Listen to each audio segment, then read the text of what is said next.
शाम का समय था। घर के आंगन में हल्का अंधेरा उतरने लगा था। रसोई में गैस पर चाय चढ़ी हुई थी और सीमा जल्दी जल्दी रोटियां बना रही थी। उधर कमरे में टीवी चल रहा था।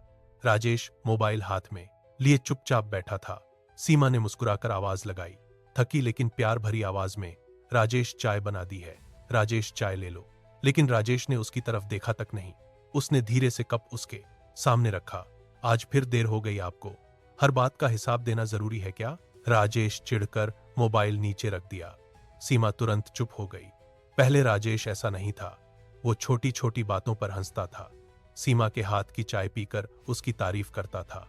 लेकिन पिछले कुछ महीनों में जैसे उसके अंदर कुछ बदल गया था।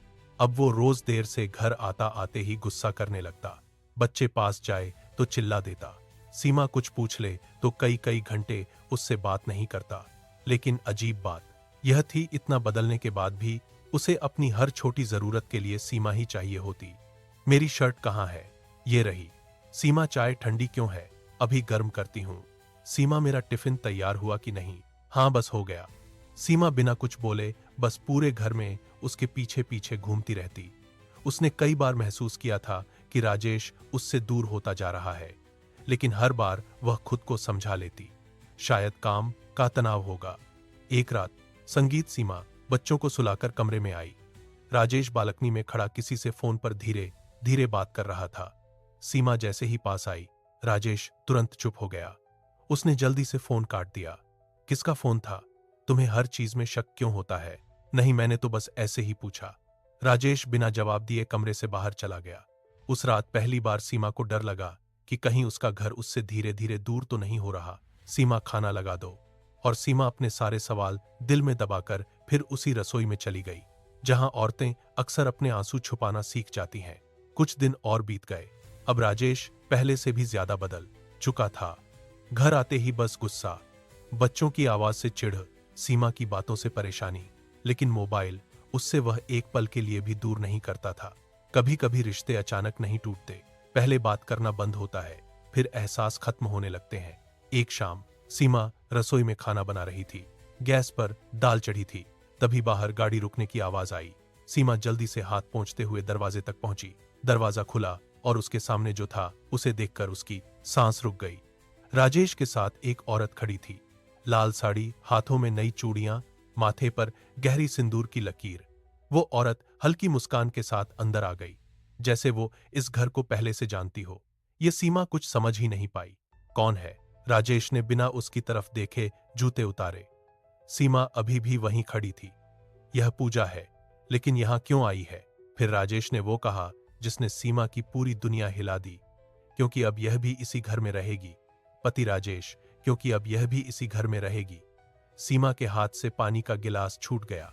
कांच टूटने की आवाज पूरे कमरे में गूंज गई। मतलब बेटा, मां, मैंने इससे शादी कर ली है। लेकिन सीमा जैसे सुन ही नहीं पा रही थी। राजेश ने पहली बार उसकी आंखों में देखकर कहा। पूरा कमरा जैसे अचानक छोटा पड़ गया। सीमा को लगा जैसे उसके पैरों के नीचे से जमीन खिसक गई हो। उसने कांपते हाथों से दीवार पकड़ी। जिस औरत ने सालों तक उस घर को संभाला था, आज उसी को महसूस हुआ कि वह उस घर में कभी अपनी थी ही नहीं। उधर वो दूसरी औरत चुपचाप खड़ी सब देख रही थी, और इधर सीमा की छोटी बेटी धीरे से अपनी मां का आंचल पकड़कर पूछ रही थी। उस रात घर में अजीब सा सन्नाटा था। रसोई में बर्तन रखने की आवाज आ रही थी, लेकिन सीमा के अंदर जैसे सब कुछ टूट चुका था। वो चुपचाप बच्चों को खाना खिला रही थी। उसके हाथ कांप रहे थे। उधर ड्राइंग रूम में राजेश और पूजा साथ बैठकर हंस रहे थे। कुछ दर्द चीखते नहीं, बस इंसान के अंदर धीरे धीरे मरते रहते हैं। सीमा ने कई बार चाहा कि राजेश उससे कहे यह सब मजाक है, लेकिन ऐसा कुछ नहीं हुआ। रात को जब सीमा कमरे में आई तो देखा अलमारी का आधा सामान नीचे पड़ा था। राजेश उसके कपड़े अलग कर रहा था। यह क्या कर रहे हो? अब पूजा इस कमरे में रहेगी। हाँ, और मैं संगीत। राजेश बिना उसकी तरफ देखे बोला, तुम बच्चों के साथ दूसरे कमरे में रह लो। कुछ पल तक सीमा बस उसे देखती रह गई। जिस कमरे के हर दीवार में उसकी यादें थी, आज उसी कमरे से उसे बेघर किया जा रहा था। उसी रात सीमा बच्चों के साथ छोटे स्टोर वाले कमरे में बैठी थी। एक पुराना पंखा धीरे धीरे घूम रहा था। पापा, अब हमारे साथ क्यों नहीं सोते? उसने तुरंत बेटे को सीने से लगा लिया।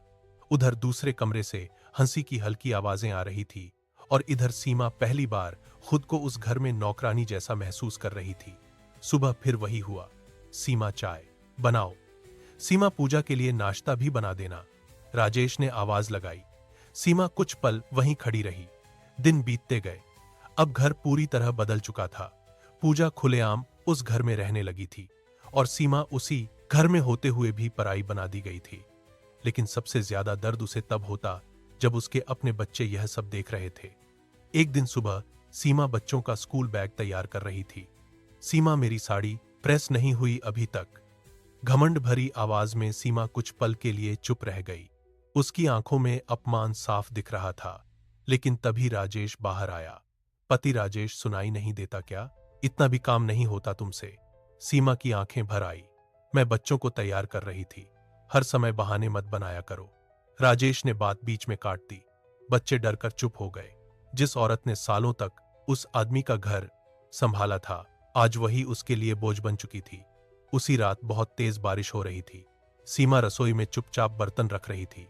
तभी कमरे से पूजा की आवाज आई। राजेश, मैं इस औरत के साथ एक घर में नहीं रह सकती। कुछ देर बाद राजेश गुस्से में बाहर आया। राजेश ने अलमारी खोली और उसके कपड़े बाहर फेंकने लगा।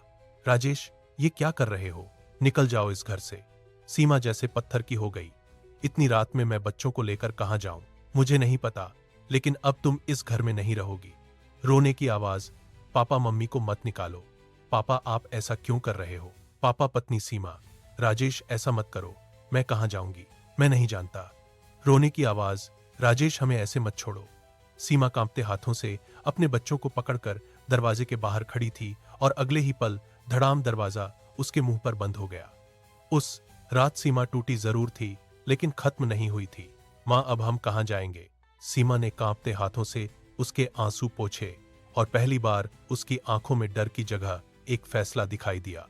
जहां भी जाएंगे, अब किसी के सामने झुकेंगे नहीं। अगली सुबह सीमा मंदिर की सीढ़ियों पर बैठी थी। बच्चे उसके पास सोए हुए थे। पूरी रात उसने आंख तक नहीं बंद की थी, लेकिन सुबह होते ही वह उठी, अपने आंसू पोंछे और काम ढूंढने निकल गई। धीरे धीरे सीमा ने लोगों के घरों में खाना बनाना शुरू किया।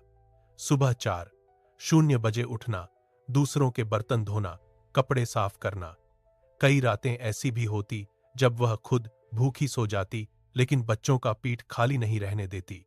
जिस औरत को उसके अपने घर ने ठुकरा दिया था, अब वही औरत अपने बच्चों के लिए पूरी दुनिया से लड़ रही थी। बच्चों को स्कूल भेजना। रात को जब पूरा शहर सो जाता, तब वह चुपचाप बैठकर बच्चों की फीस के पैसे गिनती। कई साल बीत चुके थे। अब सीमा वही कमजोर और डरी हुई औरत नहीं रही थी, जो एक रात बच्चों को लेकर सड़क पर रो रही थी। धीरे धीरे उसने एक छोटे से खाने के ठेले से शुरुआत की थी। सुबह 4:00 उठकर वो खुद खाना बनाती, फिर बच्चों को स्कूल भेजती और पूरे दिन लोगों के लिए टिफिन तैयार करती। उसके हाथों के खाने का स्वाद धीरे धीरे पूरे शहर में मशहूर होने लगा। जिस औरत को कभी सिर्फ रसोई तक सीमित कर दिया गया था, उसी ने उसी रसोई को अपनी ताकत बना लिया था। कुछ साल बाद अब सीमा का अपना बड़ा रेस्टोरेंट था। बाहर बड़े अक्षरों में लिखा था। अंदर कई लोग काम करते थे। कुछ औरतें भी थी जिन्हें उनके घर वालों ने छोड़ दिया था। सीमा ने उन सबको काम दिया था, क्योंकि वह जानती थी बेघर होने का दर्द क्या होता है। उस दिन रेस्टोरेंट में बहुत भीड़ थी। सीमा सफेद साड़ी में कॉन्फिडेंस के साथ सब संभाल रही थी। उसके बच्चे अब बड़े हो चुके थे। बेटा अकाउंट संभालता था और बेटी कॉलेज में पढ़ रही थी। तभी दरवाजे पर एक आदमी लड़खड़ाते हुए अंदर आया। पुरानी सी शर्ट, बढ़ी हुई दाढ़ी, थका हुआ चेहरा। सीमा ने जैसे ही उसकी तरफ देखा, उसके कदम वहीं रुक गए। वो राजेश था। समय बहुत अजीब होता है। जिस इंसान ने कभी सीमा को बेघर किया था, आज वही खुद सहारे की तलाश में खड़ा था। राजेश धीरे धीरे उसके सामने आया। उसकी आंखें झुकी हुई थी। पति राजेश टूटी आवाज में बोला, मुझे काम चाहिए सीमा, मुझे काम चाहिए। सीमा कुछ सेकंड तक उसे देखती रही। उसे वो बारिश वाली रात याद आ गई। बच्चों के आंसू, मंदिर की सीढ़ियां, भूखी रातें। राजेश धीरे से बोला, मेरी नौकरी चली गई, पूजा भी मुझे छोड़कर चली गई। सीमा की आंखें बाहर आई, लेकिन इस बार दर्द से नहीं, सालों के दबे संगीत हुए जख्म सामने खड़े थे। मुझे कहीं काम नहीं मिल रहा सीमा, मैं बहुत टूट गया हूं। सीमा का थप्पड़ सीधे राजेश के चेहरे पर पड़ा। पूरा रेस्टोरेंट सन रह गया। जिस दिन तुमने मुझे घर से निकाला था, उस दिन एक बार भी अपने बच्चों के बारे में सोचा था तुमने? उसकी आंखों में आंसू थे, लेकिन आवाज पहले से ज्यादा मजबूत। बारिश में छोटे छोटे बच्चों को लेकर मैं सड़क पर खड़ी थी और तुम दूसरी औरत के साथ घर में बैठे थे। राजेश की नजरें झुक गई। तुमने सिर्फ मुझे नहीं निकाला था राजेश, अपने बच्चों का बचपन भी छीन लिया था और आज आए हो काम ढूंढने। इतने दिन से कहां थे? पूरा हॉल चुप था। निकल जाओ यहां से, निकल जाओ मेरी दुनिया से। मैं अपने बच्चों के साथ बहुत खुश हूं। मुझसे बहुत बड़ी गलती हो गई सीमा, मुझे प्लीज माफ कर दो। उसने अपने आंसू पोंछे, खुद को संभाला, फिर धीरे से मैनेजर की तरफ मुड़ी। इनका इंटरव्यू ले लो, अगर मेहनत करने की आदत हो तो काम दे देना। राजेश ने हैरानी से उसकी संगीत तरफ देखा। सीमा ने शांत आवाज में कहा, फर्क बस इतना है राजेश, जब तुम ताकतवर थे तब तुमने रिश्ते तोड़े थे और आज मैं मजबूत हूं, फिर भी इंसानियत नहीं छोड़ी। औरत कमजोर नहीं होती, बस कई बार हालात उसे चुप रहना सिखा देते हैं। लेकिन जिस दिन वह खुद को पहचान लेती है, उसी दिन उसकी नई जिंदगी शुरू होती है। अगर आपको हमारी कहानी पसंद आई हो तो वीडियो को लाइक करें, शेयर करें और ऐसे ही दिल छू लेने वाली कहानियों के लिए चैनल को सब्सक्राइब जरूर करें।